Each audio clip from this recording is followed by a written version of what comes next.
Sometimes I take a left when everything is right, and I can see the road when I turn out the light. I sleep under the stars, and then it starts to rain. Take cover in a bar and run into a friend, and run into a friend, and run into a friend, and run into a friend till the sun comes out again. Fell asleep in LA, woke up in Bangkok, gave my soul to a babe in a pawn shop. Oh my E, oh my hope, could be anywhere, any road, any road, any road will take me there. Any road, any road, any road. Oh my E, oh my hope,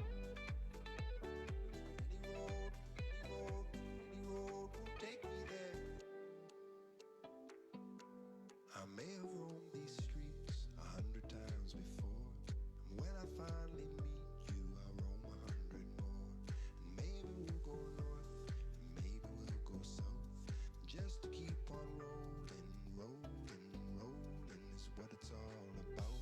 Fell asleep in LA, woke up in Bangkok, gave my soul to a babe in a pawn shop. Oh my E, oh my hope, could be anywhere, any road, any road, any road will take me there. Any road, any road, any road. Oh my E, oh my hope, any road, any road, any road will take me there. Oh, and the last thing I remember before she broke my heart, we were riding in a rickshaw down Sunset Boulevard, and I asked her where we're going. She said, baby, don't you care? Any road will take you there. Fell asleep in LA, woke up in Bangkok, gave my soul to a babe in a pawn shop. Oh my E, oh my hope, could be anywhere, any road, any road, any road will take me there. Any road, any road, any road. Oh my E, oh my hope, any road, any road, any road will take me there.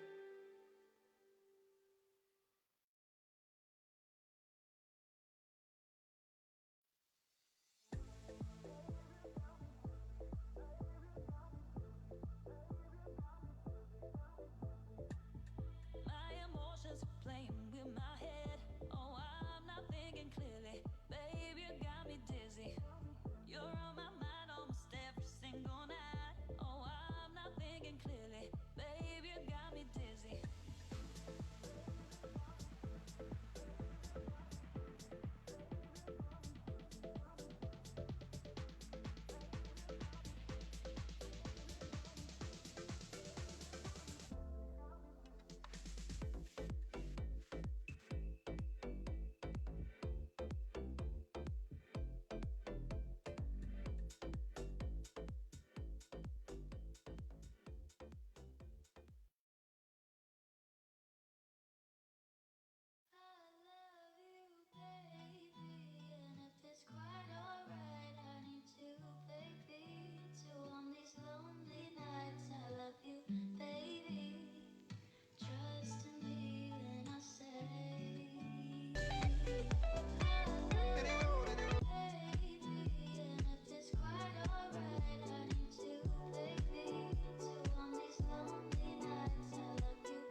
tell myself it is.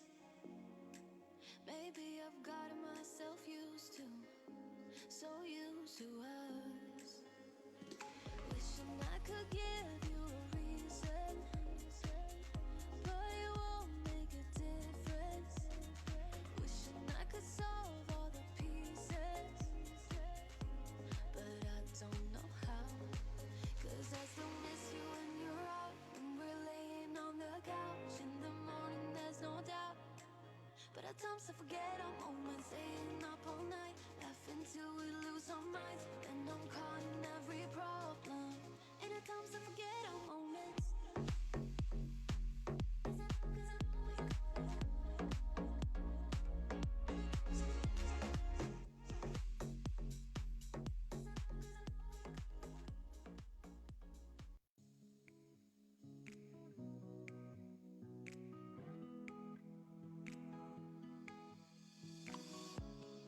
I don't wanna wake you up. This fighting got me cracking up. We can't even talk no more. What are we even fighting for? It seems you're better on your own. Guess I need to let you go.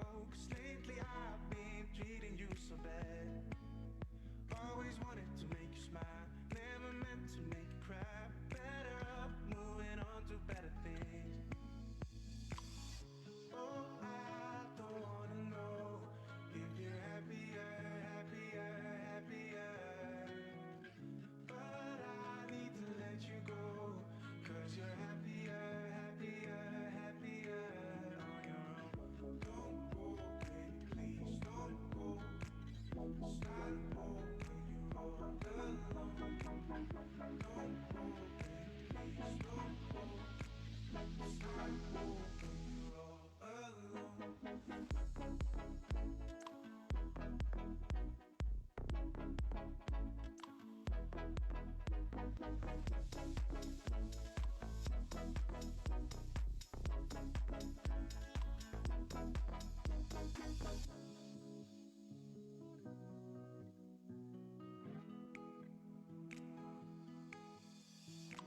You're only speaking through your pretty eyes. I know I'm gonna lose this fight. You got nothing but your t-shirt on, but it's so hard for us to come along. It seems you're better on your own. Guess I need to let you go, 'cause lately I've been treating you so bad. Always wanted to make you smile, never meant to make you cry. Better up, moving on to better things. Oh, I don't wanna know if you're happier, happier, happier. But I need to let you go, 'cause you're happier, happier, happier on your own. Don't go, baby, please don't go. Start over, you're all alone. Don't go, baby, please don't go. Start over, you're all alone.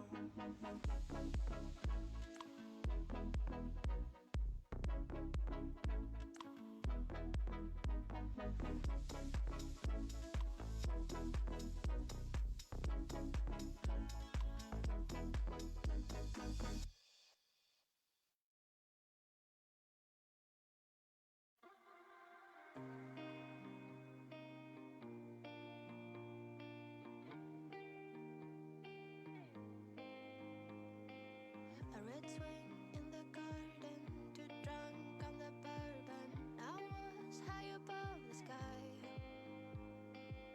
when you put my guard down, and I just put it all out. I was on my way to cry, but the timing was wrong. 'Cause I had another one at home where I thought I belonged. I should have known that something was wrong. You can't fall in love if you're in love. You shouldn't feel better when you're off alone. You know, sometimes it takes somebody new to let someone go. Sometimes mistakes makes you move where you let it go. Just like any flower, you look sad if you don't grow. Sometimes it takes somebody new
croyez aux extraterrestres?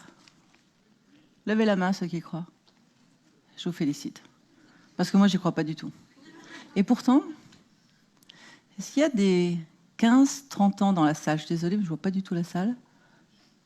Il y a sûrement des 15-30 ans dans la salle. Oui, voilà. Est-ce que vous voulez bien vous lever, les 15-30 ans? Allez-y. Levez-vous. Allez. Bravo, fantastique. Eh bien, tous ceux qui ne croient pas aux extraterrestres, s'il vous plaît, regardez-les. Vous en avez en face de vous. Merci. En fait, voilà exactement ce dont nous allons parler. De ces jeunes qui sont ce qu'on appelle aujourd'hui des aliens gènes. Bien sûr, vous allez me dire, ce sont nos enfants, qu'est-ce qu'ils nous racontent, extraterrestres? Non, juste nos enfants. Ah, vos enfants.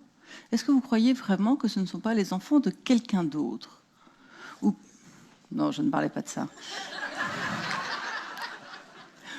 Ou plus exactement de quelque chose d'autre, et en l'occurrence, de l'évolution. En réalité, ces enfants, ce sont les enfants de Darwin.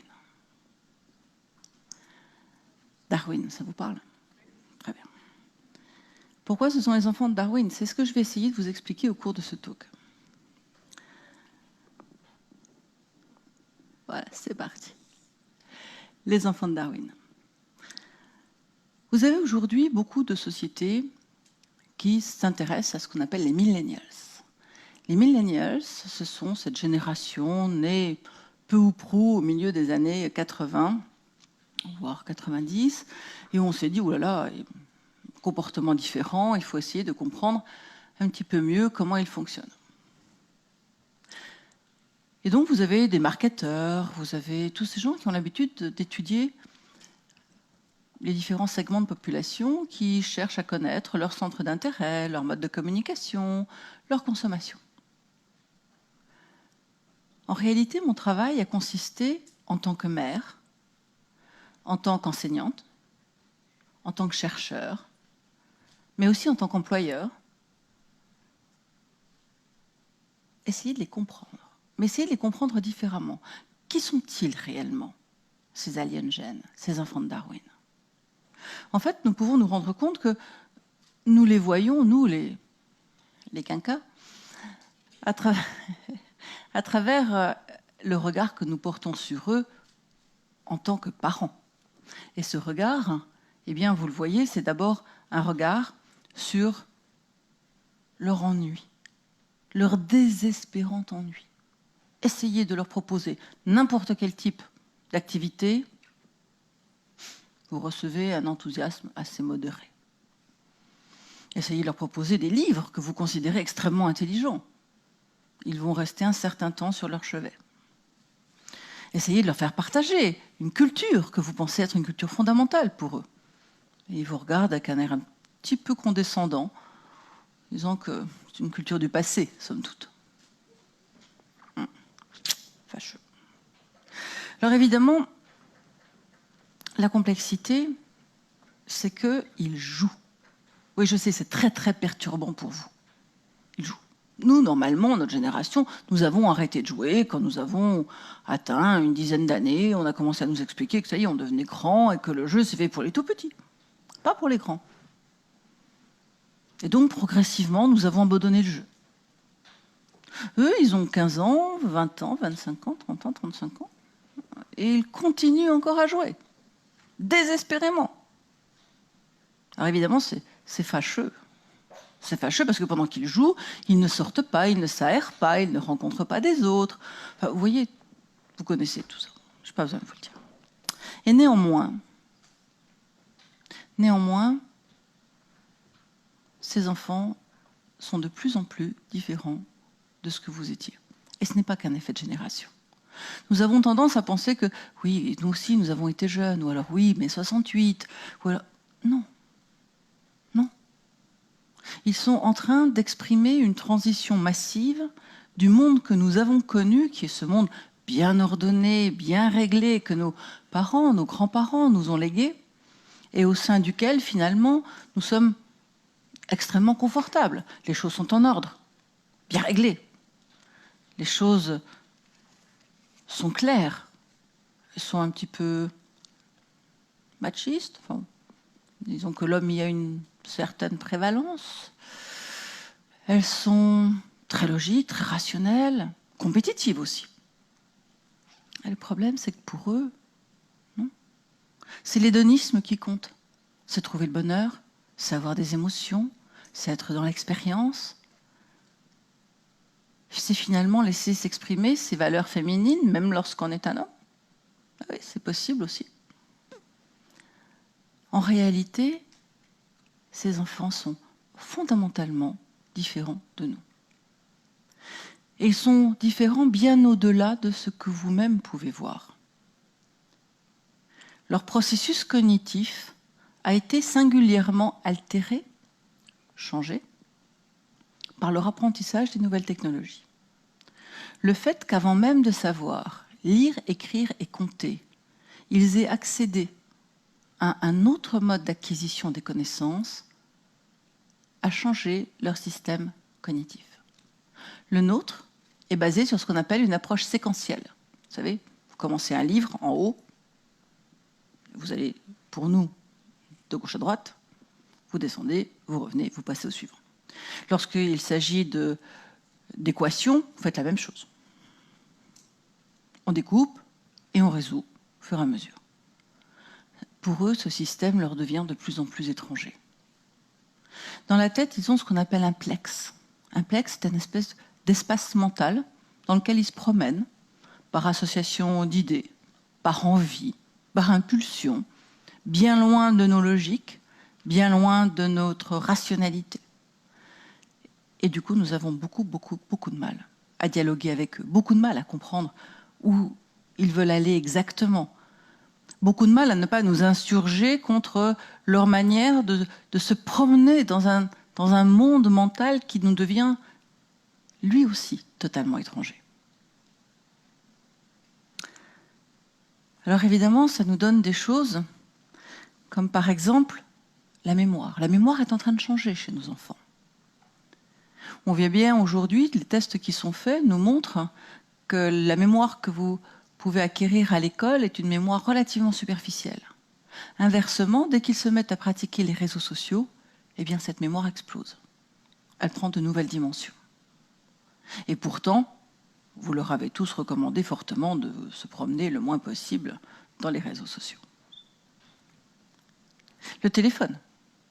Combien de fois ne leur avez-vous pas dit que, évidemment, les émissions du téléphone allaient leur griller le cerveau, qu'ils allaient devenir totalement sourds à force d'écouter avec des écouteurs dans les oreilles, et que cet objet qu'ils ne quittent plus au point d'être finalement le véritable prolongement, tant de leur cerveau que de leurs mains, vous savez qu'ils ont des pouces qui deviennent désormais extrêmement curieux, eh bien, tout ça en réalité construit leur nouvelle forme d'intelligence.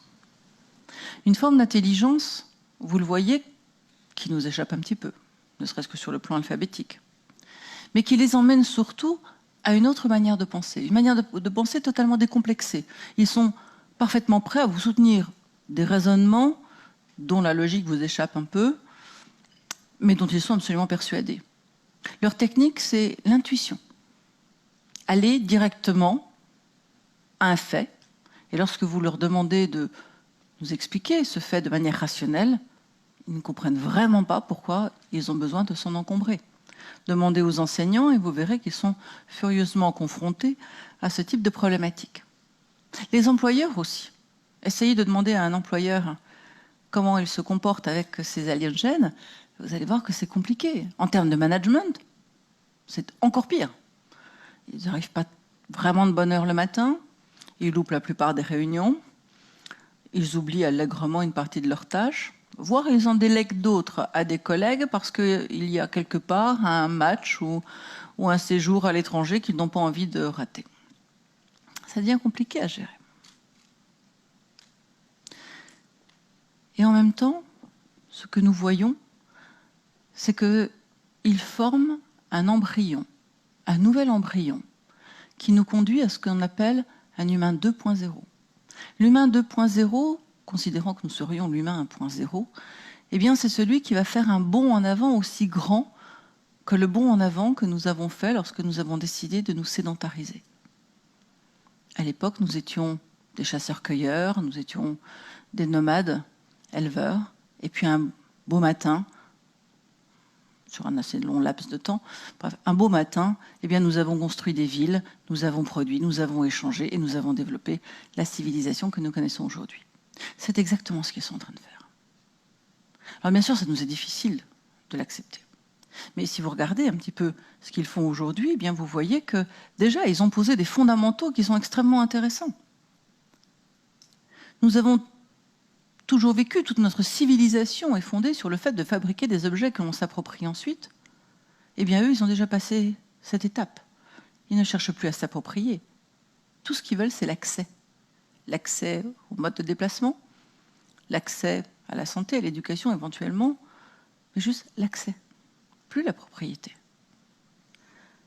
Bien sûr, on insiste sur le fait que ce soit des natifs digitaux. Oui, bien sûr, mais ce n'est pas seulement ça, c'est qu'aujourd'hui, ils ont envie de collaborer. Alors évidemment, dans le monde ultra compétitif que nous avons développé, c'est compliqué d'avoir des gens qui essayent de collaborer. Ils se mettent à vous parler Open Innovation, innovation ouverte, Open Data, données ouvertes, alors que normalement, nous, on veut les négocier, ces données. Ils essayent de donner gratuitement un savoir qu'ils ont acquis, alors que pour nous, c'est une source de propriété intellectuelle, c'est une source de valorisation. Non, non, ça ne leur parle déjà plus. En réalité, cette Alien Generation est déjà prête pour un nouveau monde. Or, ce nouveau monde n'est pas vraiment celui que nous leur proposons. Celui que nous leur proposons, c'est un monde dans lequel les ressources naturelles sont considérablement dévastées, dans lequel le changement climatique va considérablement altérer les choses, encore à l'avenir, et dans lequel finalement on leur dit, bah, écoutez, comme vous venez de l'entendre, à l'avenir, votre compétiteur principal, ce sera le robot, et donc nous, on vous réserve des emplois qui ne sont pas extrêmement folichons, attirants. Vous allez être des programmeurs, des codeurs, vous allez maintenir des robots. Est-ce que nous leur vendons du rêve? Bien sûr que non. Bien sûr que non. Alors certains d'entre eux, déjà, ont décidé de refuser cela. Et pour ça, eh bien, ils refusent l'éducation, ils refusent la formation, ils refusent le travail. Ils s'isolent du monde. 4 millions en Europe. 1 million au Japon. Et on n'a certainement pas compté tous les pays. Alors, quoi en faire de ces jeunes?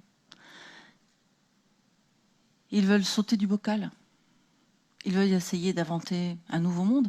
Mais nous, quel futur leur réservons-nous? Un futur qui est celui qu'on leur prépare à l'instar d'une autre, avec exactement ce qu'on a demandé à vos parents et à vous-même. On ne tient absolument pas compte de leurs compétences, du fait qu'ils ont cette qualité de zapper, mais aussi cette qualité de synthèse, qu'ils refusent la pénibilité, mais qu'ils ont une créativité souvent extrêmement intéressante. En réalité, ce que nous cherchons, c'est juste à nier cette identité. Non, il n'existe pas. Ils vont mûrir, ils vont vieillir, ils vont revenir dans le moule, ils vont être comme nous. Et ils vont continuer de pérenniser ce monde que nous connaissons. Et peut-être pas.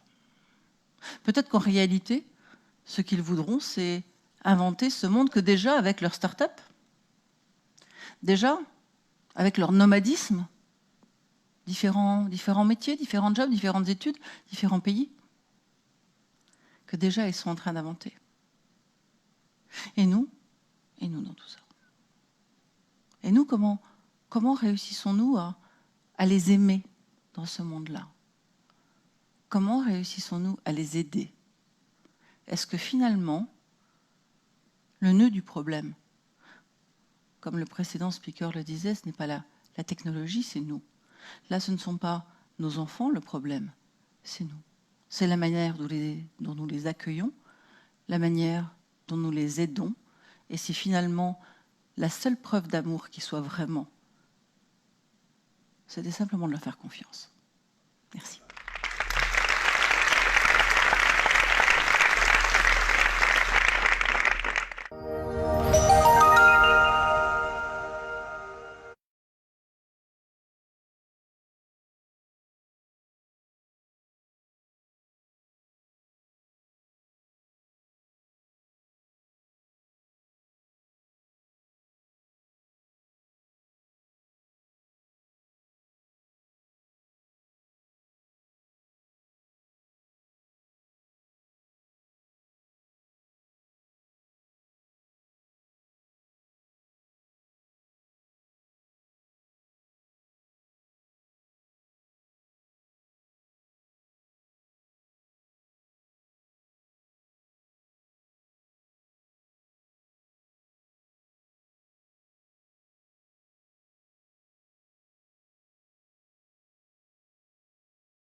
Bonsoir à tous, merci de partager avec nous cette 10e TEDx Conversation.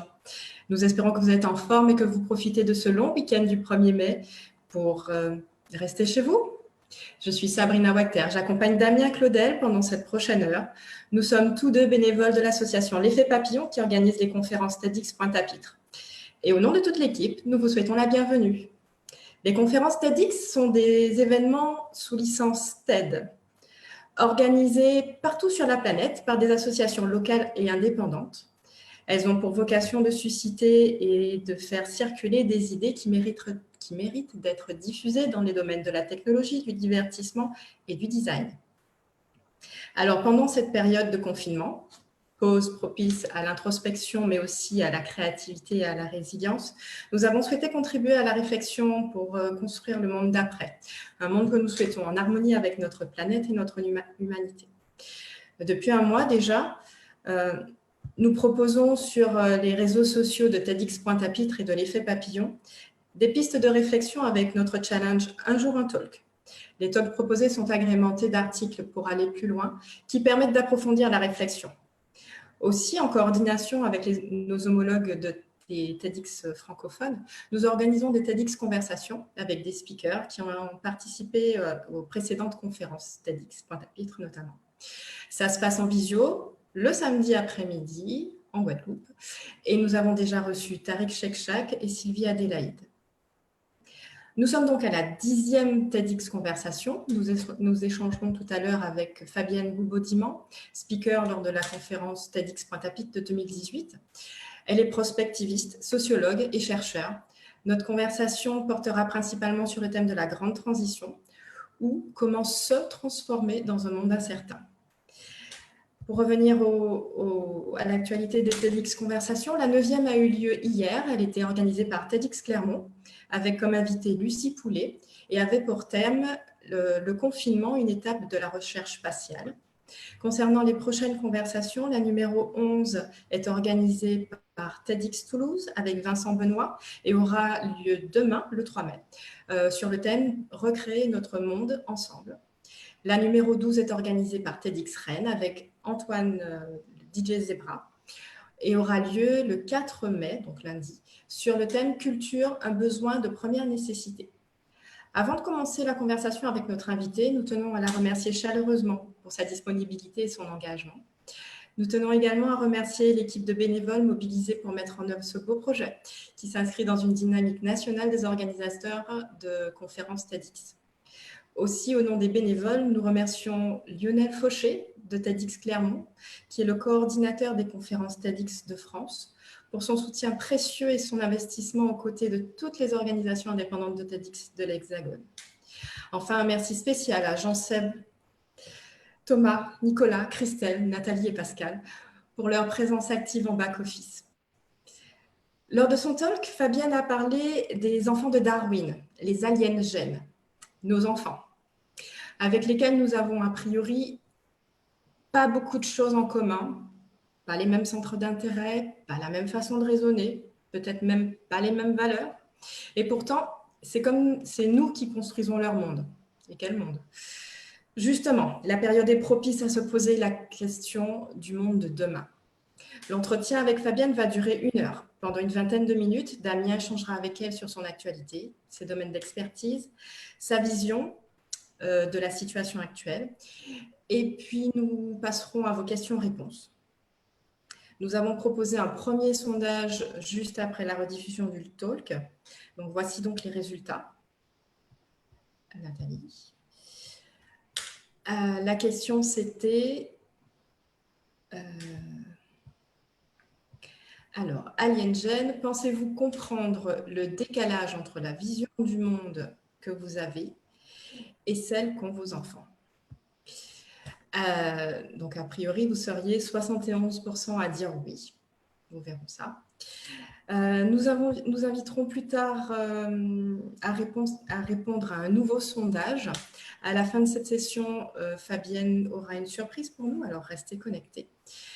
Alors, concernant la technique, l'événement est relayé sur le profil Facebook de TEDx Pointe-à-Pitre. Si jamais vous avez une mauvaise qualité de réception sur Zoom, pour ceux qui sont sur Zoom, nous vous invitons à vous connecter sur ce profil Facebook, donc de TEDx Pointe-à-Pitre.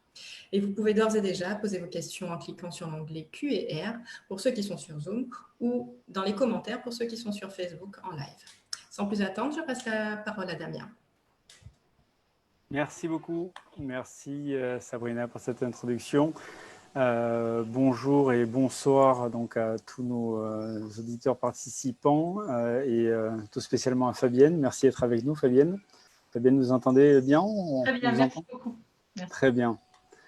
Eh bien, donc tout de suite, j'espère pouvoir permettre aux auditeurs de mieux vous connaître avant de repartir effectivement sur la thématique qui a été développée sur les aliens gènes et le décalage de perception des générations envers ce nouveau monde. J'aurais souhaité que vous puissiez en quelques mots peut-être nous présenter votre parcours pour comprendre un petit peu ce qui vous a mené à cette expérience de prospectiviste et sociologue aujourd'hui. Oui, bonjour, merci pour cette question. Bonjour à tous. C'est toujours un petit peu compliqué de revenir sur plus de 35 ans de carrière, mais je dirais que globalement, mon objectif, j'ai fait sciences politiques comme un certain nombre de gens, sans pour autant être forcément intéressés par la politique elle-même. J'étais plutôt intéressée par le politique, c'est-à-dire qu'est-ce qui nous fait prendre des décisions, pourquoi est-ce que nous décidons d'une chose plutôt que d'une autre.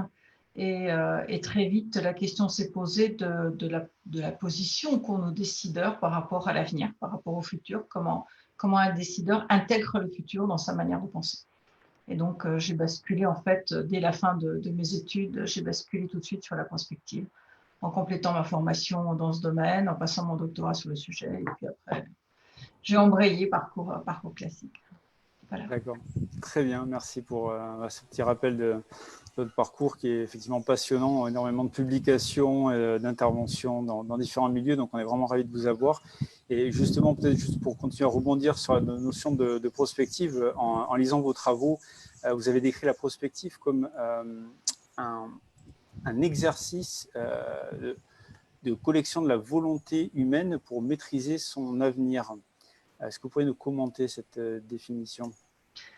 Oui, écoutez, je crois que c'est Gaston Berger, qui est donc l'inventeur de la prospective, nous disait que la prospective nous sert essentiellement à anticiper les problèmes de demain pour essayer de les résoudre avant qu'ils ne se produisent. Et si vous regardez ce qu'en disait Simon Nora, par exemple, un autre grand monsieur de la prospective, il la définissait comme l'art de réorganiser le présent pour préparer demain.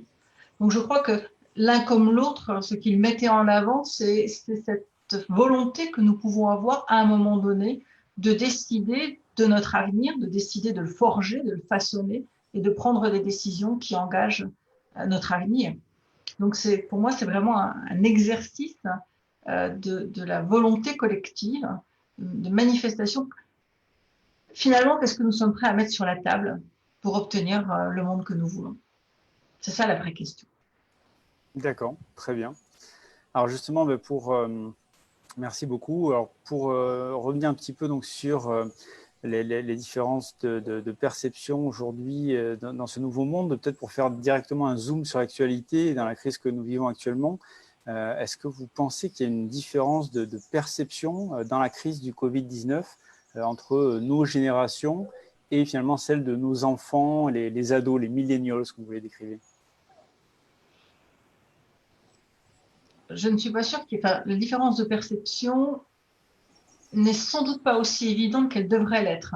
Alors, je vais essayer de le dire autrement.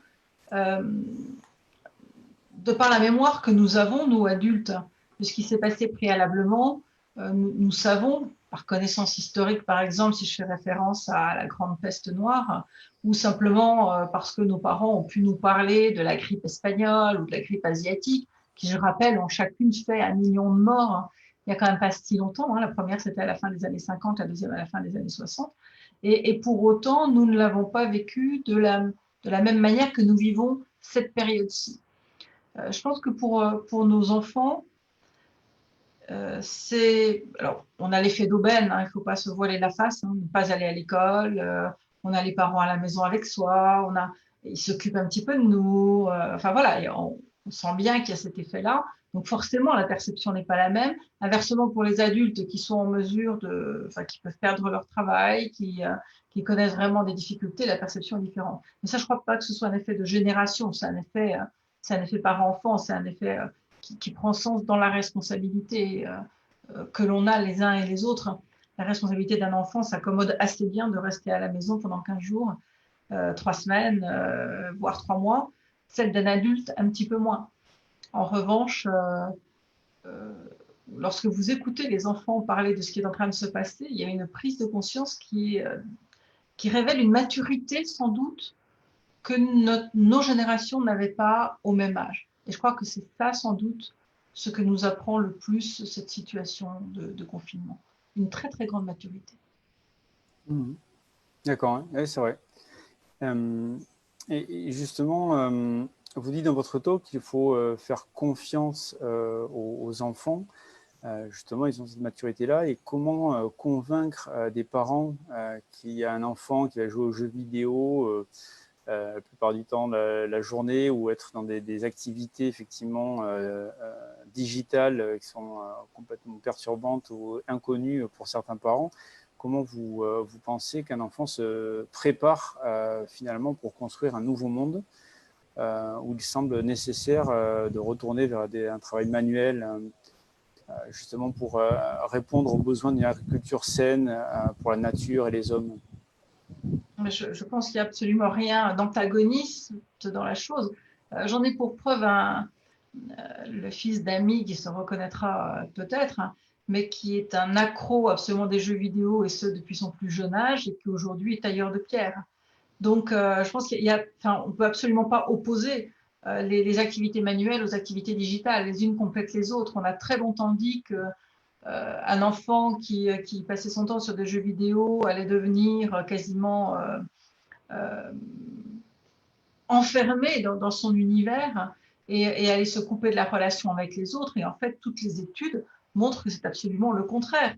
Simplement, ils ne le font plus comme nous le faisions. C'est-à-dire qu'on traînait ensemble peut-être à la sortie des cours, ou on avait un certain nombre de choses. Eux, non, ils sont en mode flash mob, c'est-à-dire que d'un seul coup, on va envoyer sur Facebook, tiens, je vais à tel endroit, puis d'un seul coup, ils sont 50 à aller au même endroit. Donc, on est sur des modes qui sont des modes différents, mais qui, je pense, convoquent beaucoup plus le présentiel que les parents ne se l'imaginent. Et puis, le présentiel, finalement, qu'est-ce que ça veut dire?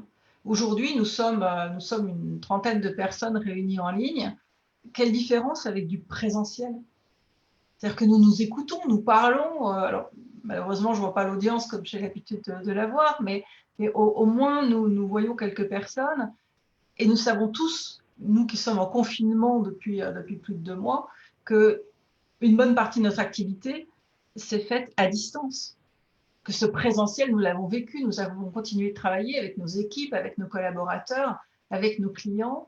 Alors, au moins pour ceux qui ont eu la chance voilà, d'avoir des métiers comme les nôtres qui permettent de télétravailler. Pour les autres, c'est peut-être un petit peu moins vrai, mais je crois, enfin, j'ai vu exploser littéralement autour de moi les WhatsApp, les messageries diverses. On a vu l'exemple de Zoom quasiment totalement inconnu avant le confinement. Donc, on voit bien que ce besoin de l'humain de se voir, de se parler, éventuellement de se rencontrer, peut aussi avoir lieu de manière digitale. Je ne dis pas que c'est mieux ou moins bien, je dis juste que on peut parfois trouver dans le digital une substitution au présentiel et que l'important pour un être humain qui est un animal social, c'est la communication. Il faut qu'on puisse communiquer. Communiquer, ça veut dire je vous parle, vous me répondez et on peut ensemble construire quelque chose dans cet échange-là. Et je pense qu'il ne faut absolument pas nier le fait que nos enfants sont dans une situation d'échange qui est peut-être beaucoup plus grande que celle que l'on avait à leur époque. D'accord, merci, oui. D'accord. Et justement, on se demande également, donc au sein de l'équipe, pour animer le débat, que pouvons-nous transmettre, nous, à nos enfants pour les aider également à concevoir leur nouveau monde, des choses qui leur serviront, qui ne rejetteront pas, voilà, des méthodes, des savoirs pour transmettre aussi ce Ça, que je nous pense avons. que c'est sans doute le plus difficile. C'est-à-dire que dans une période de grande transition comme la nôtre, essayez de vous mettre dans la situation de l'époque où des parents nomades essayaient de transmettre quelque chose à leurs enfants devenus sédentaires. C'est très compliqué en réalité. C'est-à-dire que ces nouveaux sédentaires n'avaient pas besoin de ce savoir nomade. Ça ne leur était plus utile. Ils étaient en train de construire leur propre savoir, beaucoup plus utile au monde dans lequel ils étaient en train de vivre. Donc c'est vraiment une question qui est j'ai presque envie de dire douloureuse, parce que conceptuellement, on a parfois envie de se dire que moins on leur en dit finalement, moins on transmet et mieux c'est pour eux.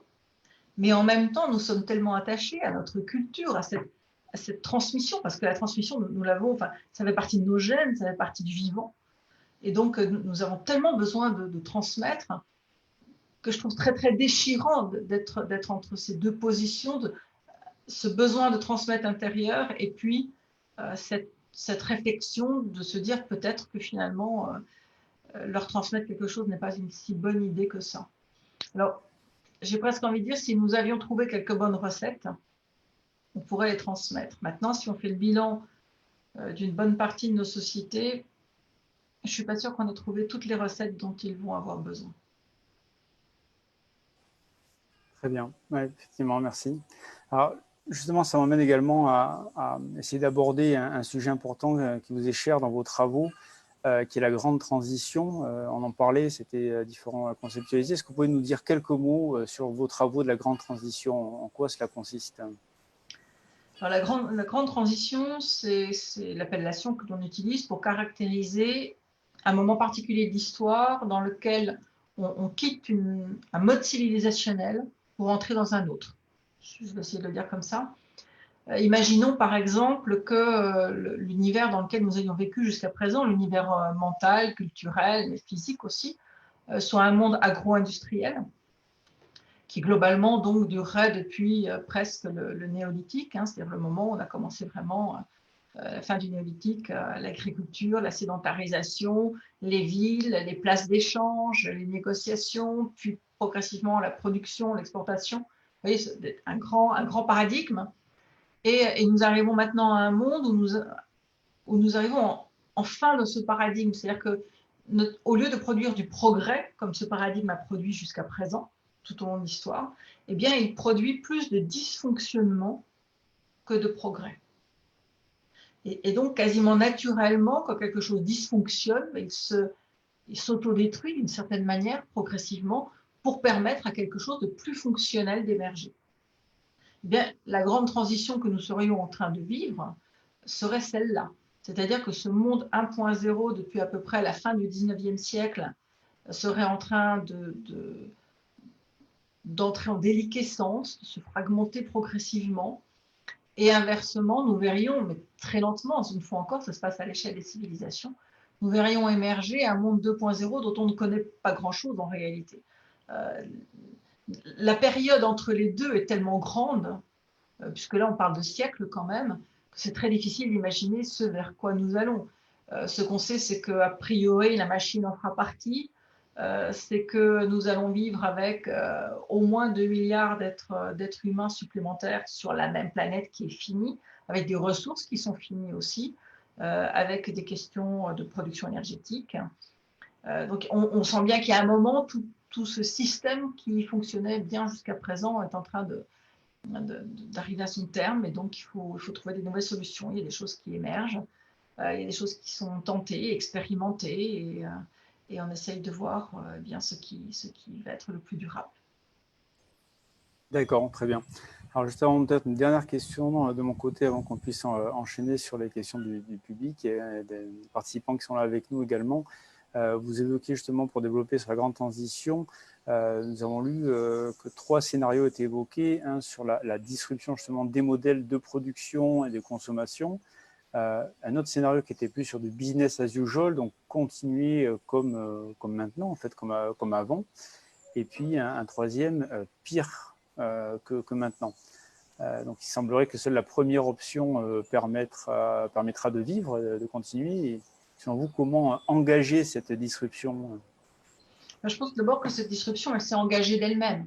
C'est-à-dire que nous sommes arrivés à un niveau de tension, je vais le dire comme ça, tension sociale. Hein. Vous avez vu avant la crise du Covid, tous ces mouvements que ça a été à Hong Kong, au Liban, en Équateur même, où vraiment on avait des mouvements sociaux qui apparaissaient partout. Donc on sent qu'il y a les peuples globalement sont en train de bouger, n'acceptent plus le système dans lequel on vit. Nous voyons aussi au niveau individuel de plus en plus de gens qui quittent leur travail, qui démissionnent, qui partent en province ou ailleurs, qui essayent de réinventer de nouveaux modes de vie. On voit des agriculteurs passer à la permaculture. On voit bien qu'il y a un mouvement vraiment. Alors évidemment, ce mouvement, il est faible proportionnellement parlant par rapport à l'ensemble, mais il est de plus en plus grand, il avance de plus en plus rapidement, et c'est un véritable mouvement de transformation qui se met en place.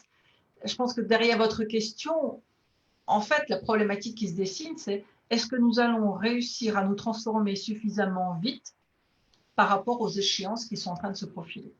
Et ces échéances, une fois encore, ce sont celles d'abord de l'accroissement de population, ce sont les échéances du changement climatique, qui sont quand même extrêmement importantes et qui sont sans doute celles qui nous menacent le plus directement. Ce sont aussi ces échéances des inégalités qui ne peuvent pas atteindre un volume supérieur. Il y a un moment donné où ça craque, c'est plus possible. Et donc, on est vraiment là dans des situations d'urgence où c'est vrai qu'il faudrait accélérer la transformation. Le rêve de chacun aujourd'hui sur toute la planète, c'est est-ce que la crise du Covid-19 va être ce déclencheur qui va permettre d'accélérer. Malheureusement, je n'ai pas de boule de cristal. Très bien, écoutez, merci beaucoup en tout cas pour aborder tous ces différents thèmes qui ont pu donner un éclairage assez large sur les différents travaux et thématiques. Je proposerai maintenant qu'on puisse poursuivre plus directement avec les questions posées par nos participants.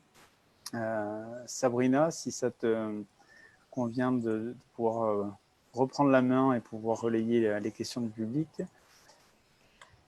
Oui, alors juste, je crois que nous aurons un petit sondage, d'après ce que j'ai cru comprendre. Ce sera un peu plus tard, à la fin de la conversation. Oui. D'accord. Alors, donc, les auditeurs sont nombreux. Pas mal de petites questions. Donc, la première va venir d'Isabelle, question posée sur Zoom. Concernant l'éducation, nos digital natives ont-ils vraiment un cerveau multitâche qui leur permet d'écouter, de pianoter sur leur téléphone et de surfer en même temps? Eh bien, apparemment, oui. C'est très inquiétant, je le conçois. Mais ils ont une espèce de capacité ubiquitaire qui est assez étonnante. C'est vrai qu'ils sont capables de faire plusieurs choses en même temps. J'avoue que j'ai été très, très longtemps réticente à cette idée, que je pensais issue du cerveau fécond de quelques intellectuels. Malheureusement, l'examen attentif de mon propre fils m'a montré que c'était tout à fait exact. C'est-à-dire que quand vous croyez le piéger en disant « mais là, tu ne m'as pas entendu, tu étais en train de taper sur ta main ». Mais bien sûr que si, et voilà ce que tu m'as dit.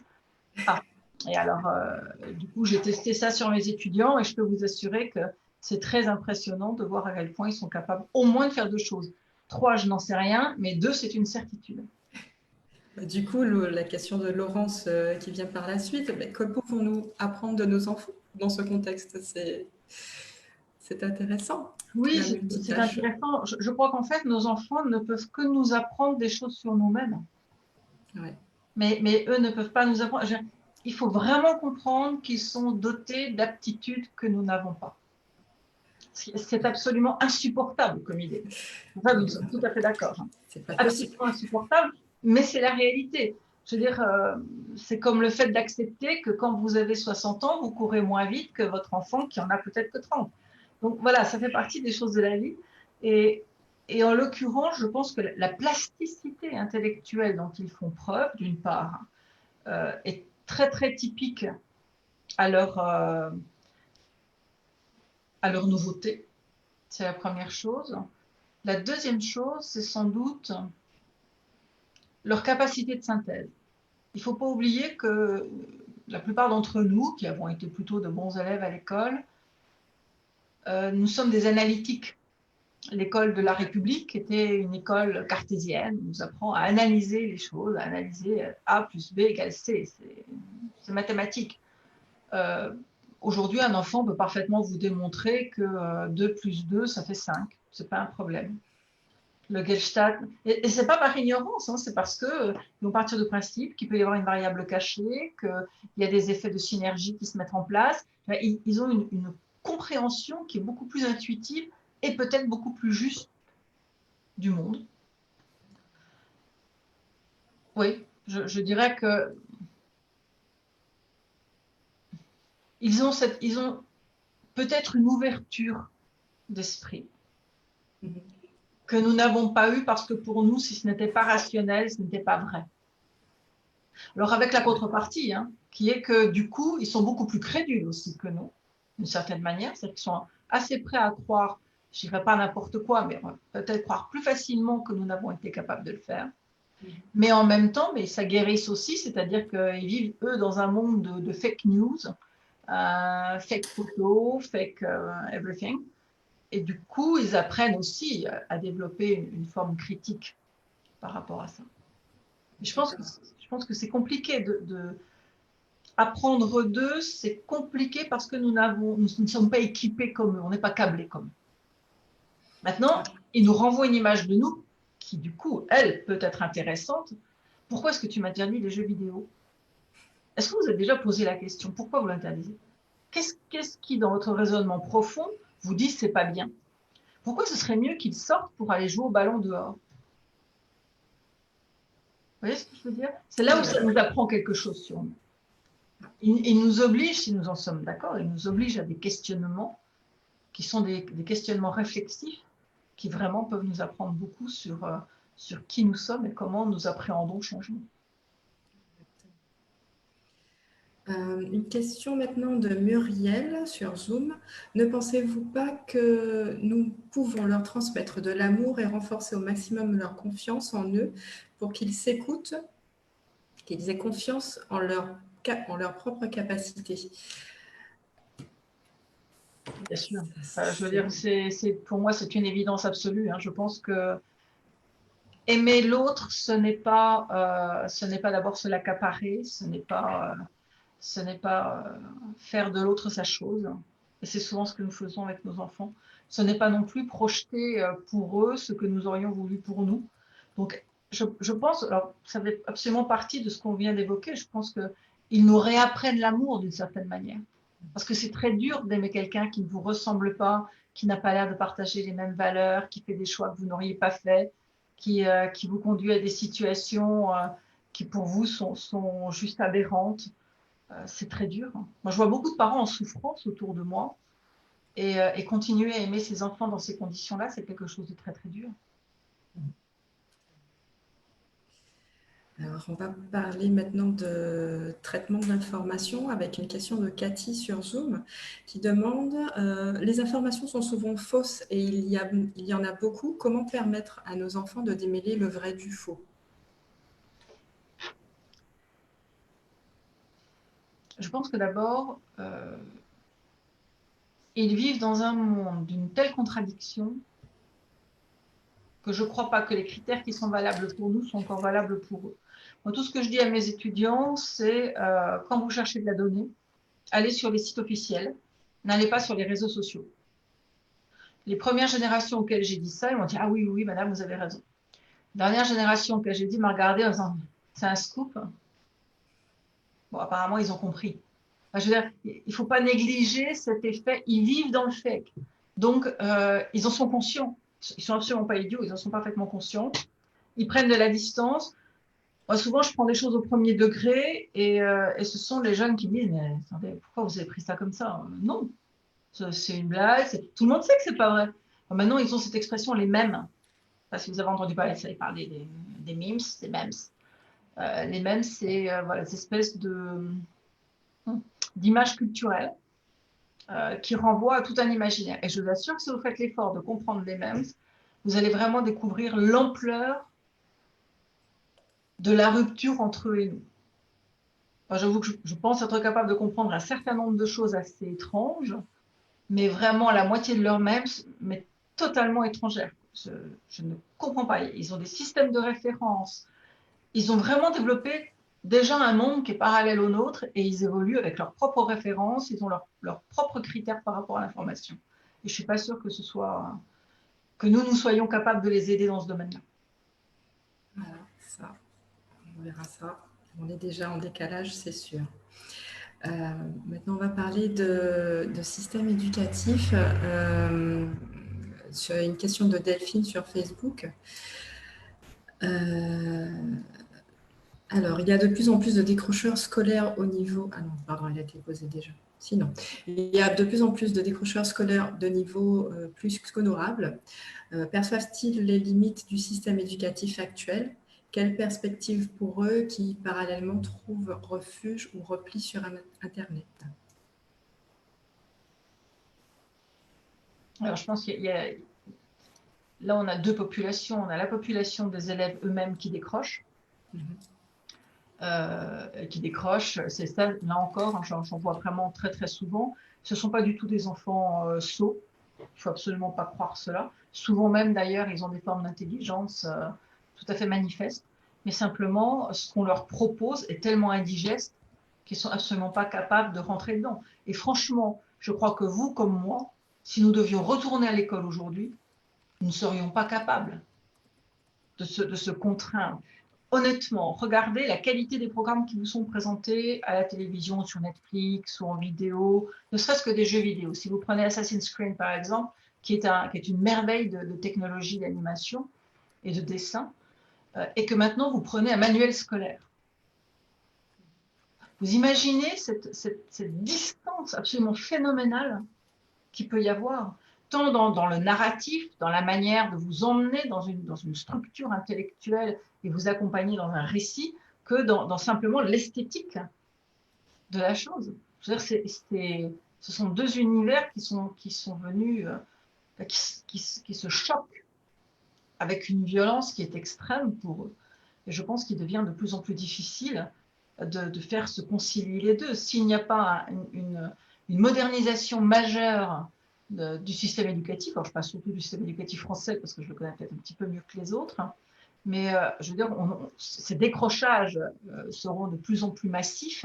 Et si vous regardez aujourd'hui les écoles périphériques, je vais appeler ça comme ça, qui sont des écoles privées, généralement sous contrat, mais quand même privées avec de nouvelles démarches pédagogiques, avec de nouvelles manières de faire, etc., elles ont vraiment le vent en poupe et il s'y passe des choses tout à fait intéressantes.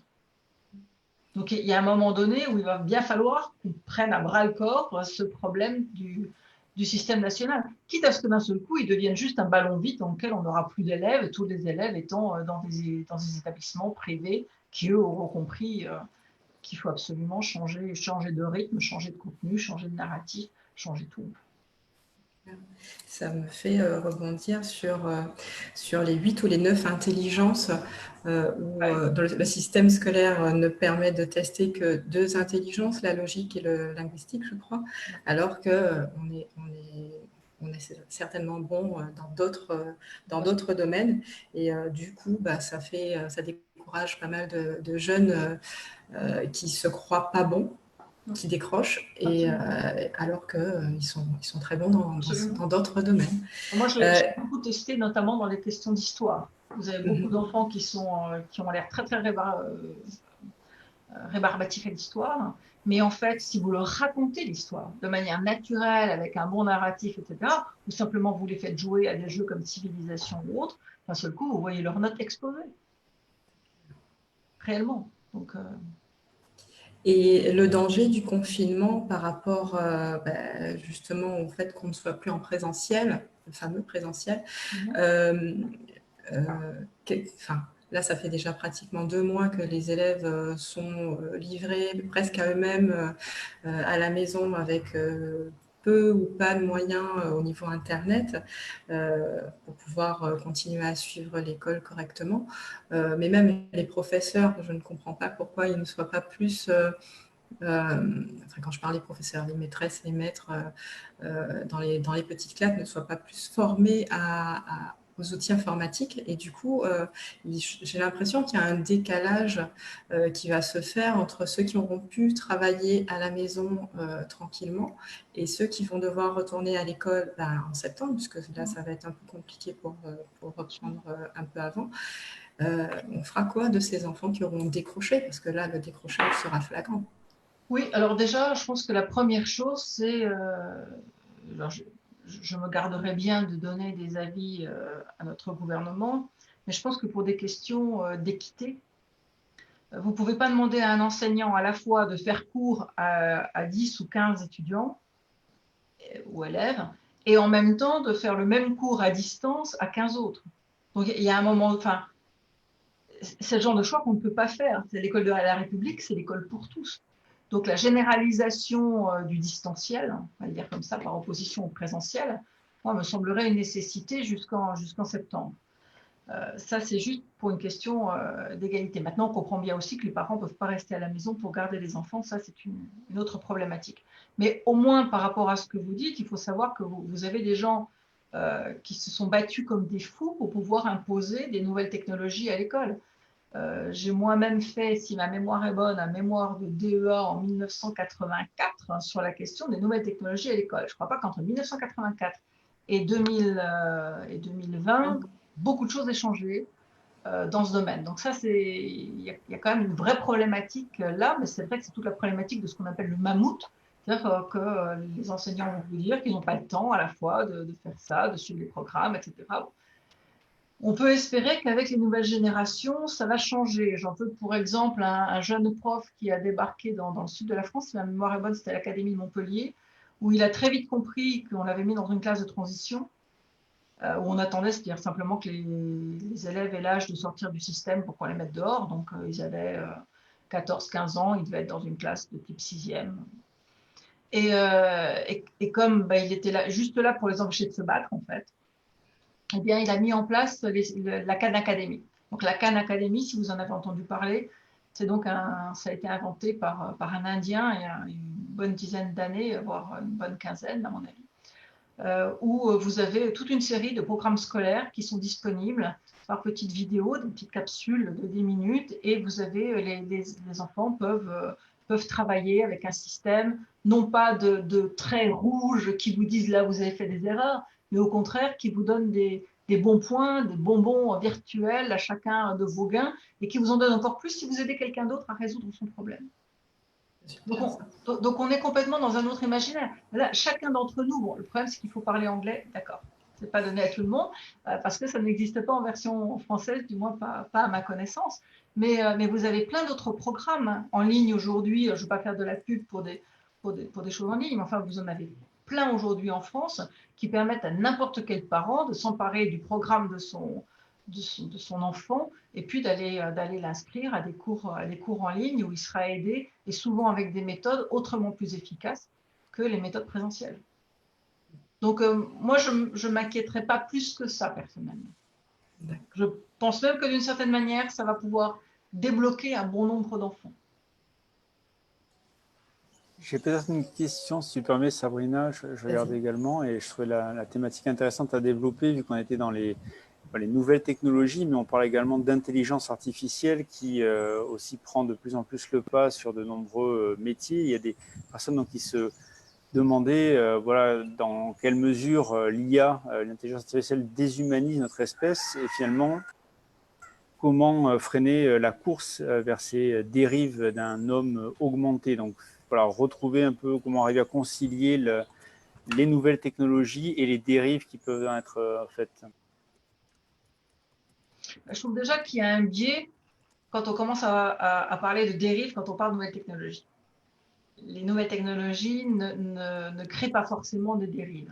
Je pense que ça, c'est déjà la première chose qu'il faut voir. Au contraire, elles peuvent nous aider à résoudre bon nombre de problèmes dont nous n'avons pas la solution aujourd'hui. Ça, c'est le premier élément. Deuxième élément, pour ce qui est de l'homme augmenté, qu'est-ce que ça veut dire? Est-ce qu'un individu qui aujourd'hui vit parce qu'il a un pacemaker est augmenté? De quoi parlons-nous? Est-ce que quelqu'un qui a dû être amputé et qui a une prothèse est quelqu'un d'augmenté? Est-ce que parce que j'ai des implants, je suis augmenté? Bien sûr que non, je suis réparé. D'accord? Donc ça, c'est là où il faut commencer à faire la vie. Aujourd'hui, nous sommes capables de réparation extrêmement importante. Nous ne sommes pas capables d'augmentation. Je pense qu'il faut faire très très attention à ne pas fantasmer sur le sujet. Aujourd'hui, personne n'est augmenté. On est réparé. C'est très différent. Quand vous avez un paraplégique aujourd'hui qui est capable de marcher parce qu'on lui greffe une puce qui va parler directement à ses jambes, il est réparé. Il n'est pas augmenté. Vous voyez, je pense qu'on a été un peu bercé par l'imaginaire de l'homme bionique, l'homme qui valait 3 milliards, mais on n'en est pas là.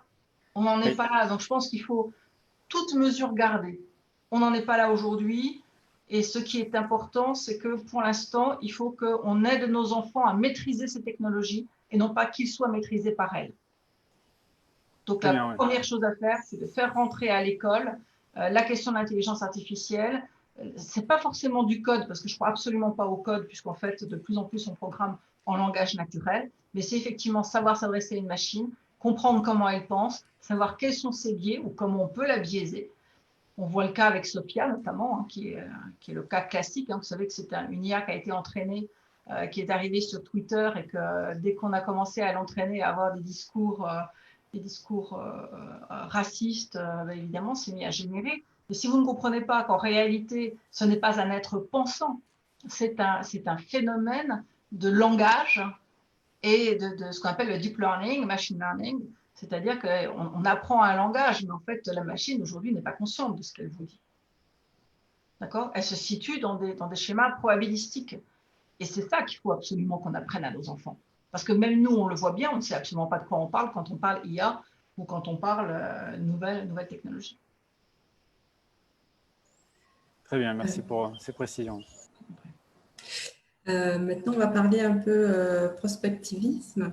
Par rapport au scénario que vous aviez envisagé, est-ce que la pandémie mondiale telle qu'on la vit actuellement avait été anticipée en tant que dans sa forme?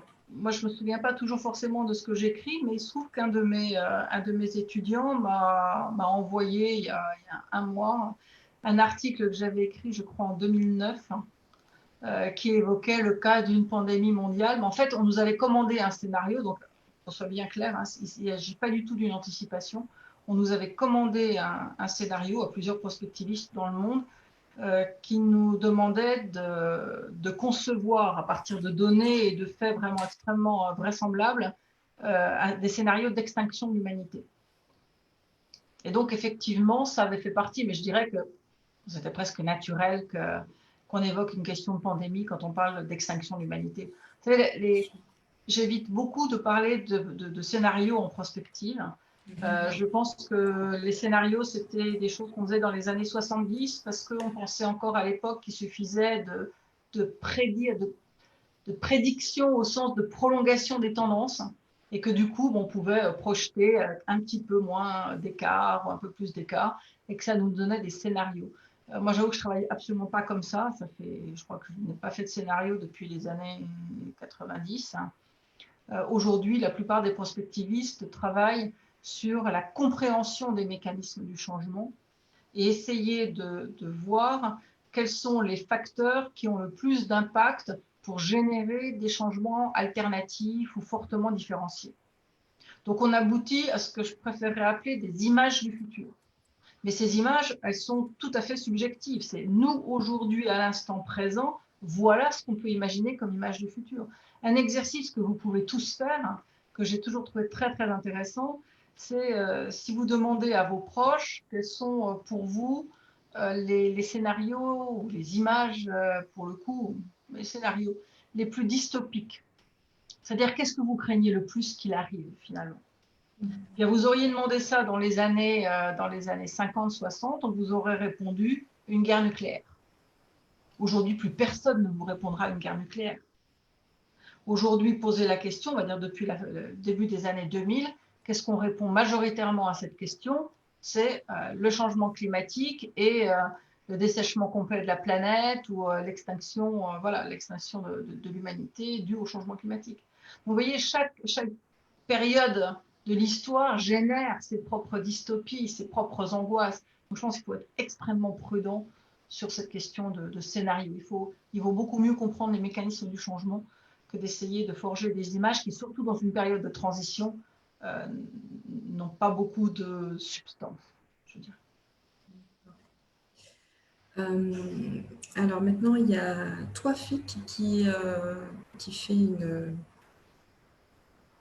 une petite intervention. Il y a une petite question. Donc, la pandémie du Covid-19 nous a permis de dégager plusieurs leçons, parmi lesquelles on peut citer le fait que l'humanité est très vulnérable, à la limite de l'effondrement d'ailleurs, ou dans un effondrement déjà.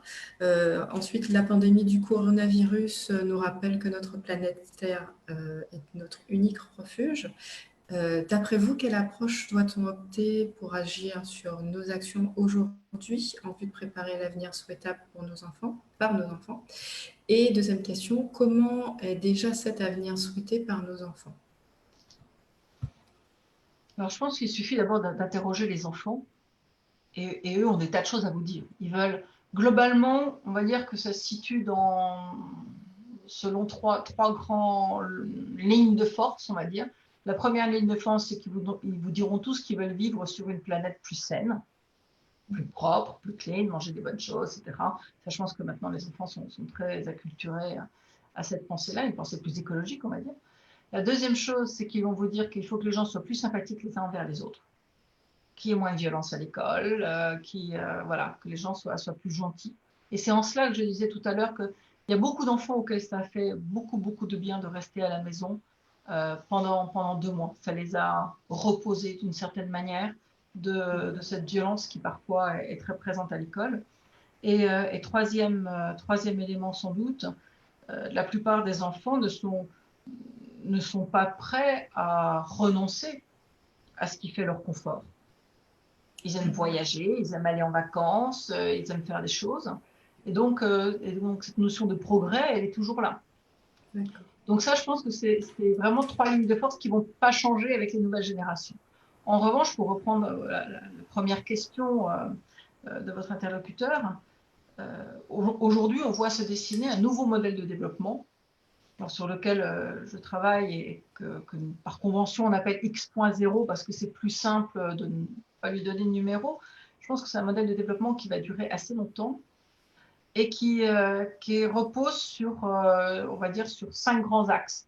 Le premier axe, c'est que, on va dire, ce sont 2 grands objectifs. Le premier objectif, c'est que ce que nous faisons, l'ensemble de nos actions, deviennent human-centric, ce qui veut dire centré sur l'humain, qu'on remette l'humain au cœur de nos systèmes, de nos décisions, de nos actions. Ce qui pose la question de savoir, bien sûr, ce que c'est que d'être humain. Est-ce que les inégalités qu'on voit aujourd'hui sont humaines? Ça reste quand même des questions. Est-ce qu'on est prêt à partager? Ça fait aussi partie de notre humanité. Et puis ce deuxième pilier qui est aussi un objectif, qui est être nature-centric, c'est-à-dire être orienté sur la nature. Donc, chaque fois qu'on prend une grande décision, les deux premiers éléments, les deux premières questions, je dirais, à se poser, c'est dans la décision qu'on va prendre, est-ce qu'il y a un but qui va nous rendre plus humains et un but qui va nous réconcilier avec la nature? Ça, je dirais que ce sont les deux objectifs. Les trois autres éléments, l'un, c'est l'exponentialité, c'est-à-dire la prise de conscience que nous vivons dans des mécanismes de plus en plus exponentiels, de plus en plus rapides et de plus en plus disruptifs. Et donc, ça, il faut absolument en prendre compte dans les décisions que nous prenons, parce que la plupart du temps, nos décisions sont encore alignées sur de la linéarité. Ça veut dire que lorsqu'on sera arrivé, lorsque la décision sera en œuvre, on sera déjà bien loin, en fait, au-delà de ce que cette décision va apporter. Et puis, le deuxième élément, c'est ce qu'on appelle la planétarisation, c'est-à-dire une prise de conscience, alors non pas, comme c'était le cas avant, de pensée mondiale, agir local, mais que simultanément, au lieu de prise de décision, quelle que soit l'échelle où ça se passe, on pense simultanément le territoire, c'est-à-dire la proximité, et l'ensemble. Et ça, c'est quelque chose de nouveau. Jusqu'à présent, on pensait où, mais on ne pensait pas et. Et c'est ça maintenant qui est important. C'est penser que nos actions au niveau local ont un impact au niveau mondial, mais aussi qu'il faut une balance. C'est-à-dire que sur certaines économies, par exemple, qui étaient des économies exogènes, il faut aujourd'hui qu'elles balancent entre leur marché intérieur et leur capacité d'exportation. Mais on ne peut plus se contenter d'avoir une économie complètement exogène, c'est une aberration. Donc il y a de nouveaux équilibres qui sont en train de se mettre en place. Donc ça, c'était le deuxième levier. Et enfin, le troisième, c'est la gouvernance. Si nous ne changeons pas de mode de gouvernance, il va devenir très difficile de mettre ces actions en place. Or, changer nécessite un système de gouvernance, quel qu'il soit. Ça me permet de rebondir sur une question, excuse-moi, Sabrina. Justement, voilà, certains se questionnent en termes d'avenir, l'avenir de l'Europe, et certains effectivement pensent que certains de nos dirigeants ont une vision très court-termiste et finalement considèrent assez peu l'avenir de nos enfants sur plusieurs générations. Et donc, n'est-ce pas normal que justement nos jeunes ne croient plus dans le système et comment arriver à les intéresser et les impliquer dans leur avenir quand celui-ci n'est pas pris en compte au niveau des instances qui nous gèrent?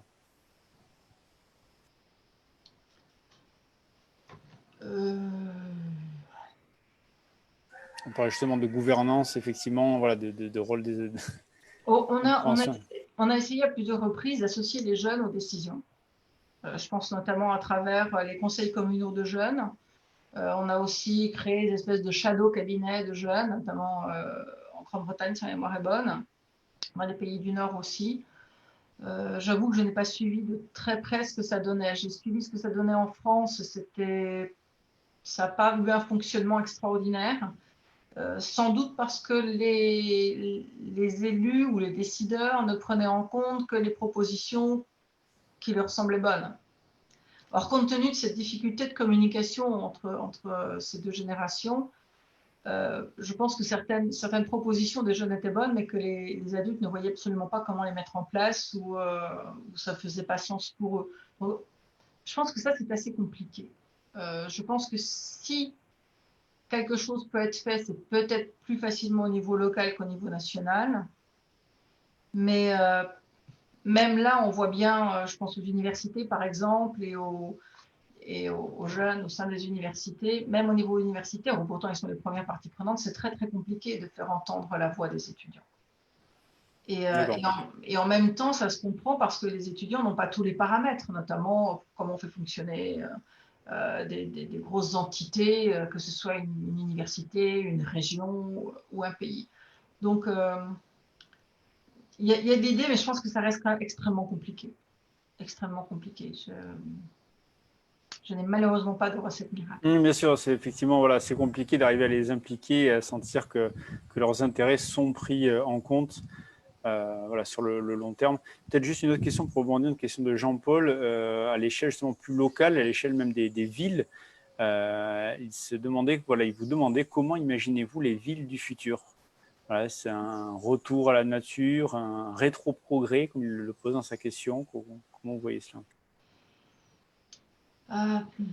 D'abord, je salue Jean-Paul qui nous a rejoints depuis l'Équateur. Donc, c'est très aimable à lui. Les villes du futur, c'est une bonne question. Alors, j'ai eu la chance de vivre au long de ma carrière à peu près tout, de ce qu'on appelait à l'époque Extopia dans les années 80, qui étaient les villes dans la nature, à la Smart City aujourd'hui, les villes construites sur des polders, les villes océaniques, les villes marines. Je vais être très pragmatique. Je ne sais pas la forme de la ville de demain. Ce que je sais, c'est qu'il y aura beaucoup de gens âgés dans ces villes, très âgés, qu'il y aura sans doute de moins en moins les moyens de vivre avec 2 voitures, une maison, etc., à l'extérieur des villes. Sauf à reconstituer ce qu'on appelait des centres-bourgs, un petit peu partout. Que la tendance à concentrer les mégalopoles sur les côtes va être considérablement bouleversée d'ici la fin du siècle, compte tenu de l'augmentation du niveau de la mer et compte tenu surtout des tempêtes, etc., et autres événements qui vont se produire le long de ces côtes. Donc, on voit déjà Sydney avec son projet de retourner à l'intérieur, Cotonou qu'on va déplacer aussi, Miami qui doit rentrer de 4 km à l'intérieur des terres.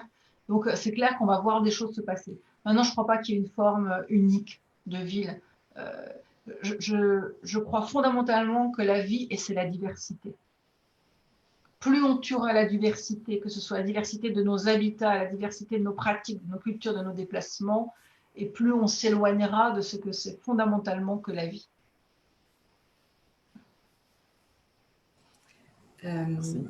Je rebondis sur ce que vous venez de dire par rapport au biomimétisme. Muriel pose une question. N'est-ce pas important de garder ce lien indéfectible avec la nature qui est le meilleur professeur? Oui, bien sûr, c'est important de garder ce lien indéfectible à la nature. Maintenant, on le sait tous, ce lien se ressoude avec l'âge. Et il se perd au moment de la jeunesse, et ça, c'est quelque chose de normal. Pour le coup, ça n'a rien à voir avec l'alien gene, c'est juste un mécanisme assez normal. Le jeune a envie de partir, de découvrir le monde, de s'emparer de choses qui sont des choses humaines. Et puis, quand on arrive à un certain âge, qu'on a vu beaucoup de choses, le retour à la nature devient quelque chose de nécessaire, que ce soit pour faire son jardin, ou pour méditer, ou pour contempler. Donc, on le voit bien aujourd'hui avec toutes les pratiques de yoga, de méditation, etc. Et la nature est la balance, enfin, l'autre élément qui vient compenser un monde moderne extrêmement bruyant, j'ai envie de dire, bruyant, rapide, et que la nature est le lieu où on peut se poser et prendre du temps. C'est un instrument d'équilibre. Donc je crois qu'il faut faire attention à ne pas mythifier la nature, en même temps que nous en ayons besoin, c'est une évidence absolue. Ceci dit, je crois qu'il n'y a pas beaucoup de gens parmi nous seraient capables de mener la vie des trappeurs du XVIIIe siècle, du XIXe siècle. Donc voilà, il faut toute mesure garder. Nous avons besoin d'équilibre. Et alors, du coup, ça me pousse une réflexion. Si nous n'enseignons pas à nos enfants dès le plus jeune âge à s'écouter et à être dans cette dynamique de se comprendre et d'être en lien avec la nature, comment faire pour qu'il y ait moins ce décalage? Tout à l'heure, vous disiez qu'il y avait cette tendance pour les jeunes de découvrir l'humanité, découvrir le monde, et qu'ils étaient moins en lien avec la nature par rapport à des personnes plus âgées qui en avaient déjà fait le tour. Comment faire peut-être pour rattraper, enfin faire en sorte que ce soit moins différent, moins cassant, je ne sais pas comment dire, moins éloigné. Alors, je vais vous répondre parce que si j'ai un rêve, ce serait d'être ministre de l'Éducation, ou voire président, parce que moi je suis sûre que je pourrais être en même temps président et ministre de l'Éducation, je serais sûre que ce serait fait. Et de généraliser une expérience que je trouve l'expérience la plus remarquable que j'ai eu à connaître au cours des 40 dernières années dans le domaine de l'éducation. C'est une école qui s'appelle l'école des Amanins, l'école du colibri aux Amanins. Les Amanins, c'est quelque part du côté de Grasse, dans le sud de la France. Et cette école est capable de... C'est difficile d'expliquer le projet des Amanins. c'est la capacité à retrouver ce que nous sommes fondamentalement en tant qu'êtres vivants naturels. Voilà. Donc, vous avez des enseignants qui, au lieu de venir avec un savoir tout fait, tout constitué, d'abord, c'est ce qu'on appelle des reverse class maintenant, mais eux, ils font ça depuis très longtemps. C'est-à-dire qu'ils vont demander aux élèves d'étudier certains sujets ou de venir avec leurs questionnements, et ils vont procéder littéralement comme Socrate le faisait, par le questionnement, par l'interrogation, par aller chercher des informations, par être guidé plutôt que d'être formaté. Et ça, déjà, c'est extraordinaire. Ça, c'est le matin. Et l'après-midi, eh bien, ils travaillent dans cette ferme-école. Parce qu'en fait, l'école est située au centre d'une grande propriété où ils peuvent voir pousser les fleurs, voir les contraintes du potager, voir un certain nombre de choses, mettre la main à la pâte. Et là, on est sur du primaire. D'accord? Donc, les Amanins ne font que l'école primaire. Donc après, bien sûr, toute la question se pose sur qu'est-ce qu'on en fait au collège, etc. Mais je trouve que le primaire est vraiment le très bon lieu pour nous garder proches de ce que nous sommes finalement, c'est-à-dire un être naturel. Après, avec l'adolescence, vient, j'ai envie de dire, notre artificialisation au travers de la culture, etc. Mais je trouve que si les Amanins pouvaient être généralisés à toute l'école primaire en France, je garantis d'avance que 50% d'abord des échecs, 90% des échecs scolaires disparaîtraient et que 50% à la fois de la violence, de la délinquance, de tous ces éléments négatifs disparaîtraient avec. Je pense aussi. J'ai peut-être une question peut-être pour enchaîner sur, on va nous amener bientôt à conclure, mais question de Nadège sur cette thématique-là justement des enfants. Elle nous disait, donc Nadège, nos enfants ont une conscience très aiguë de la fragilité de la planète, ce qui peut résulter en une très forte exigence d'évolution des modes de vie, de production, de consommation. Et du coup, pour autant, ils ont aussi une forte humanité, ce que le rapport aux anciens démontre fréquemment, par exemple. Comment leur permettre de dépasser cette tension, de concilier leurs besoins de douceur et leur attente d'une révolution environnementale et en même temps faciliter leur rapport au monde? Voilà sa question. Je suis absolument convaincue que lorsque vous ne donnez pas à un individu, jeune ou adulte, ce qu'il veut, il finira par l'obtenir. C'est-à-dire que nous voyons de plus en plus, ce que je vous disais tout à l'heure, nous voyons de plus en plus de parents qui mettent leurs enfants dans des écoles alternatives. S'ils le font, ce n'est pas par plaisir, ce n'est pas une facilité. Hein. Souvent, ces écoles alternatives sont plus chères, il y a des contraintes horaires, il y a des contraintes de distance, ça rend la vie des parents beaucoup plus compliquée. Donc, ce n'est pas un choix de facilité, mais c'est un choix qui répond aux attentes des enfants. C'est-à-dire qu'on a des enfants qui ne peuvent plus fonctionner au sein du système scolaire actuel. Et donc, ces enfants-là, il y a un retour, bien sûr, les parents le voient bien. Un parent est quand même sensible à la souffrance de son enfant, quelle que soit sa forme. Et à ce moment-là, effectivement, on le met dans des lieux alternatifs. Donc, je pense que déjà, toute cette vague-là de jeunes qui va sortir des écoles alternatives, par définition, ils ne fonctionneront pas de la même manière. D'accord? Ils auront d'autres aspirations, d'autres choses. Mais ils n'attendront rien non plus du système en place. C'est ça la force, quelque part, de l'alternatif, pour ne pas dire de l'underground. C'est qu'on n'attend plus rien. Mais par contre, on va le faire nous-mêmes. Et donc, ce sont les mêmes que vous allez voir parcourir le monde avec Erasmus pendant leurs études, qui éventuellement vont prendre un boulot à la sortie parce qu'il va falloir payer éventuellement quelques emprunts ou faire quelque chose, mais qui vont rester 2 ans maximum dans un travail relativement bien payé, puis qu'ensuite vont expliquer à leurs parents « Bonjour, au revoir, ben voilà, je viens de racheter des vignes dans le Bordelais, j'ai décidé d'aller faire de la permaculture au Bénin, je vais faire une plantation de bambou à l'autre bout du monde, et that's it. Et là, eux, ils le construisent, leur monde. Ils ne sont pas en train d'attendre sur nous. C'est ça qu'il faut comprendre. C'est que les 2 mondes dont je parlais tout à l'heure, il y en a un qui est en train de s'effondrer, mais assez lentement. Il y en a un qui émerge, mais ils sont concomitants. Ce n'est pas un qui s'arrête et l'autre qui commence. Il y a une superposition des deux. Et eux sont en train de construire le leur. Ils ne nous attendront pas. Ça, il faut en prendre conscience. Alors, soit on les accompagne, soit on se dit, nous, on finit notre vie dans ce qui a été notre monde, et puis eux font leur vie dans leur monde. c'est pas grave finalement. L'important, c'est qu'ils aient leur monde au bout du compte. Oui, oui, tout à fait. Alors, je vais poser une petite question qui va casser un petit peu sur la politique et sur la confiance, posée par Nicolas. Si la confiance est rompue entre les enfants et les parents, ce qui, pour vous, semble être le signe d'une fin de civilisation, cette confiance semble être rompue aussi entre dirigeants politiques et entreprises et citoyens. Comment reconstruire cette confiance? Alors, d'abord, je vais retourner les choses parce que je pense qu'il faut être très, très précis dans la formulation.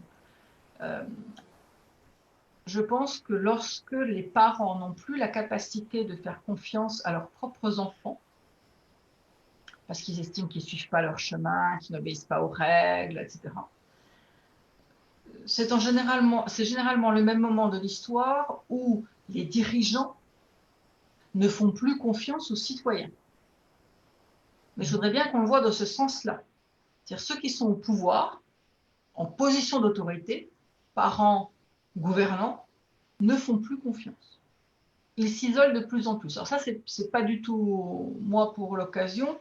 C'est Toynbee, qui est un de nos plus grands historiens et qui a écrit des choses absolument extraordinaires sur l'histoire, et notamment la chute et le Rise and Fall of Empires, donc la chute et la croissance, l'avènement des empires.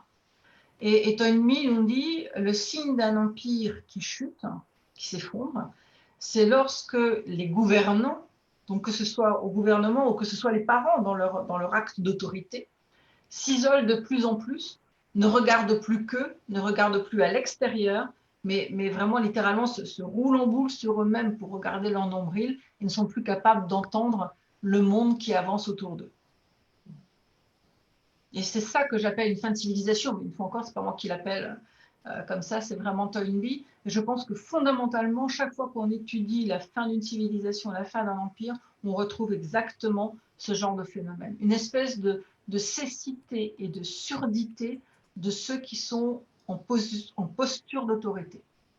Ça va aussi pour les patrons dans les entreprises, ça va pour tous ceux qui sont en posture d'autorité, y compris les enseignants dans les universités. Lorsqu'on n'est plus capable d'entendre ceux auxquels on s'adresse, on est dans la fin d'une civilisation. Et je pense que beaucoup se reconnaîtront. Très bien. Peut-être voilà, ça fait un peu plus d'une heure qu'on est ensemble à converser. C'est vraiment passionnant. Et on aimerait, il y a encore plein de questions qu'on aimerait pouvoir poser, mais voilà, on va être conscient de respect du temps. Je ne sais pas si Sabrina, tu voulais voilà, pour enchaîner sur le défi de notre speaker. Alors, juste avant, je crois qu'on a un petit sondage. Je ne sais pas si c'est vraiment à ce moment-là qu'on le pose. A priori, c'est pas encore ça. Alors oui, voilà. On peut le poser effectivement maintenant, voilà, pour que l'audience puisse nous faire part. Voilà, donc quelle attitude adoptez-vous face à un changement complexe et ambigu? On vous laisse un petit moment pour répondre.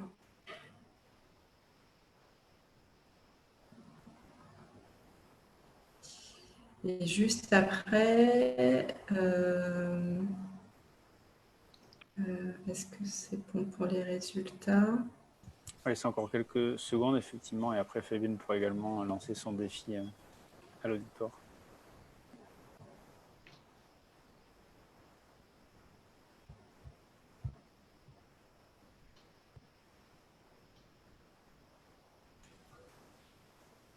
Ok, bon, on va dire que tout le monde a pu répondre.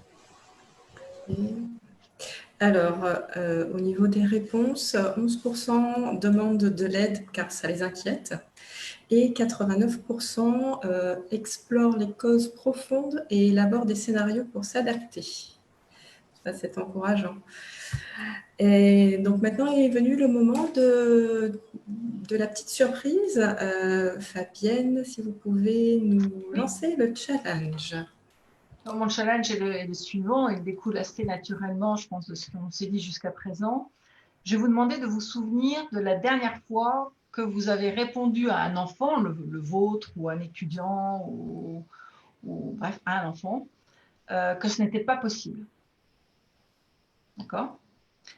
Et je vais vous demander de vous remémorer cette scène et de vous demander comment vous devriez changer pour que votre réponse ne soit plus « ce n'est pas possible », mais au contraire, c'est possible. C'est ça mon défi. Super. Ça va faire réfléchir plus d'un, je crois, sur l'éducation. Juste une petit saut sur le sondage de tout à l'heure qui a été publié sur Facebook où c'était un petit peu plus mitigé. Là où il y en avait 88%, c'est-à-dire j'explore les causes profondes et élabore des scénarios pour m'adapter, on n'est plus qu'à 67% sur Facebook. Et 17% sont encore inquiets et demandent de l'aide, et 17 autres % laissent les choses se passer car cela reviendra à la normale. Bon. Eh bien, écoutez, je pense que c'était un magnifique échange. Merci beaucoup, Fabienne, pour cette conversation avec nous, l'effet papillon, enfin l'association qui porte le TEDx de Pointe-à-Pitre, et également tous les auditeurs qui étaient sur Zoom et qui étaient sur Facebook également. On va laisser un petit sondage de conclusion après avoir dit au revoir. Donc, est-ce que Damien, tu as quelque chose à rajouter ? Très bien, merci beaucoup également. Je voulais sincèrement remercier Fabienne pour cet échange qui était vraiment passionnant. On a eu en même temps beaucoup de retours positifs et des gens qui étaient ravis de cette conversation. Donc nous, on l'est aussi. Voilà, on a essayé d'aborder un grand nombre de sujets qui sont certes profonds et justement complexes, mais c'est ce qui fait leur intérêt. Bien sûr, les contraintes de temps font qu'on n'a peut-être pas pu aborder 100% des questions de toutes les personnes présentes, donc qu'elles nous en excusent. Mais en tout cas, on sera ravis de poursuivre la conversation avec eux dans le cadre voilà, du TEDx. Et voilà. Et du challenge qui a été... et du challenge, exactement, voilà, que nous a proposé Fabienne. Et voilà, donc en tout cas, je vais remercier encore tout le monde. Et puis voilà, le dernier mot pour rester dans l'interactivité. Pour les participants, on vous remercie de votre participation. On vous invite à nous faire part de votre ressenti. Hein, si vous avez trouvé cette session intéressante, n'hésitez pas à nous le partager. C'est important pour nous de le savoir, continuer à s'améliorer. Et également, si vous souhaitez participer à une nouvelle session de TEDx Conversation francophone. Voilà, parce que la dynamique est là et si ça continue à plaire, on sera ravis de pouvoir l'animer avec tous nos confrères de l'Hexagone et des Outre-mer. Voilà, merci beaucoup à tous.